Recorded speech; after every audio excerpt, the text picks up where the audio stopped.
Malam itu hujan turun tipis, membasahi aspal jalan lintas yang sepi. Di kilometer 37, ada satu tikungan tajam yang oleh warga sekitar disebut tikungan jam mati.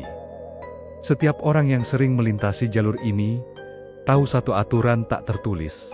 Jangan pernah melewati tikungan itu tepat pukul 1:15 dini hari. Aku dulu tidak percaya.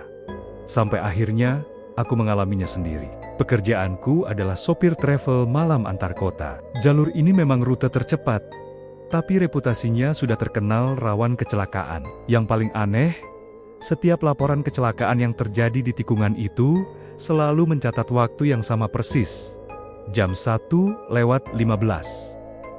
Bukan kira-kira, bukan hampir, selalu tepat di menit itu. Awalnya aku berpikir ini hanya kebetulan konyol. Sampai suatu malam, mobilku mendekati kilometer 37. Jam di dashboard mobilku menunjukkan pukul 1:13. Anehnya, hujan yang sejak tadi turun tiba-tiba berhenti. Udara di sekitarku mendadak menjadi sangat sunyi.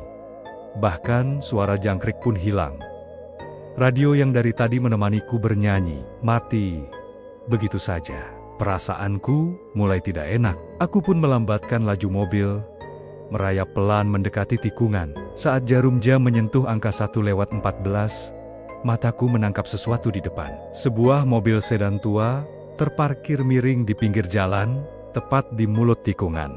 Lampu depannya menyala redup, seolah kehabisan daya. Di samping mobil itu, berdiri seorang perempuan yang sedang menggendong bayi. Aku refleks menginjak rem, membuat mobil berhenti total beberapa meter dari mereka. Perempuan itu menoleh perlahan ke arahku. Wajahnya sangat pucat, dengan mata yang cekung dan kosong. Bayi dalam gendongannya diam, terlalu diam, tidak bergerak sama sekali. Tangannya terangkat pelan, seolah memberi isyarat minta tolong. Jantungku berdebar kencang. Saat itu, jam di dashboard berubah menjadi 1:15. Tiba-tiba, suara benturan yang sangat keras terdengar dari arah belakangku. Braek. Mobilku terguncang hebat, padahal aku sangat yakin tidak ada kendaraan lain di belakangku sedari tadi. Aku memberanikan diri melirik kaca spion. Pemandangan yang kulihat di sana membuat seluruh darahku seakan membeku. Sebuah mobil lain yang muncul entah dari mana menabrak sedan tua di tikungan itu dengan kecepatan tinggi, persis seperti adegan kecelakaan sungguhan. Tubuh perempuan itu terlempar ke udara. Bayi dalam dekapannya terlepas dan jatuh, membentur aspal dengan suara yang mengerikan. Aku menjerit sekeras-kerasnya, menutup mata karena tak sanggup melihat, namun hanya dalam sekejap. Semuanya lenyap. Saat aku membuka mata, tidak ada mobil rusak, tidak ada perempuan, tidak ada bayi. Jalanan kembali kosong dan sunyi, seolah tidak pernah terjadi apa-apa.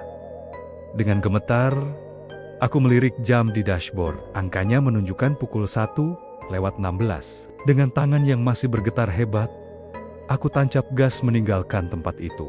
Aku terus melaju, sampai menemukan sebuah warung kecil di pinggir jalan. Aku berhenti, memesan kopi, dan menceritakan semua yang baru saja kulihat pada bapak pemilik warung. Wajah bapak itu langsung berubah pucat pasi. Dia menatapku lalu berkata pelan, "Mas baru lihat mereka ya?" Menurut ceritanya, 5 tahun yang lalu, seorang ibu dan bayinya tewas mengenaskan di tikungan itu.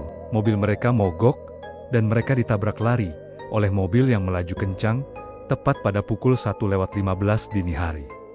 Sejak saat itu, kecelakaan terus berulang di sana. Bukan karena jalannya licin, atau tikungannya terlalu tajam. Kecelakaan itu terjadi karena para pengendara lain melihat adegan tabrakan itu.